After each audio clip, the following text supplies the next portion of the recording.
Halo semuanya, pada video kali ini kita akan membahas tentang larutan dan pengenceran.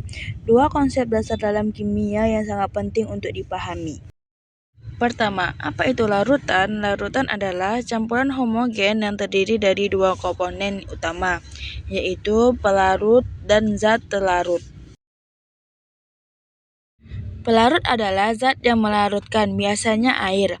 Sementara zat telarut adalah zat yang larut dalam pelarut. Misalnya, ketika garam dilarutkan dalam air adalah pelarut, dan garam adalah zat telarut. Selanjutnya, mari kita bahas tentang pengenceran. Pengenceran adalah proses menambahkan pelarut ke dalam larutan untuk mengurangi konsentrasi zat telarut. Misalnya, jika kamu memiliki larutan garam yang pekat, menambahkan air akan mengurangi konsentrasi garam dalam larutan tersebut. Selanjutnya, rumus pengenceran. Adapun rumus untuk menghitung pengenceran yaitu M1V1 sama dengan M2V2. Di mana M1 itu ialah molaritas awal, V1 itu volume awal, M2 itu molaritas akhir setelah pengenceran, dan V2 adalah volume akhir. Rumus ini membantu kita menghitung konsentrasi larutan setelah pengenceran. Selanjutnya, kita akan membahas contoh soal pengenceran. Contohnya, seorang siswa memiliki 100 ml larutan HCl 2 mol. Ia ingin mengencerkan menjadi larutan HCl 0,5 mol. Berapa volume air yang harus ditambahkan?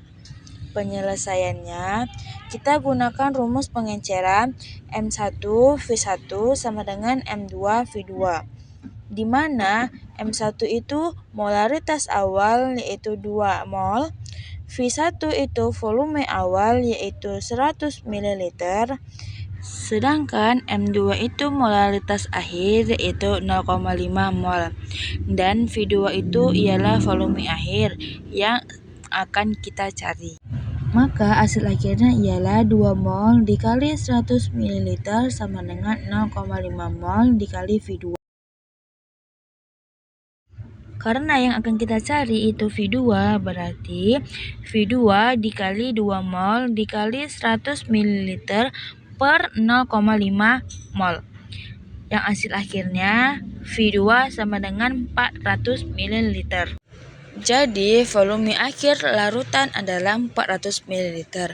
Karena volume awal adalah 100 ml, maka volume air yang harus ditambahkan adalah 400 ml dikurang 100 ml, sama dengan 300 ml. Jadi, siswa tersebut harus menambahkan 300 ml air.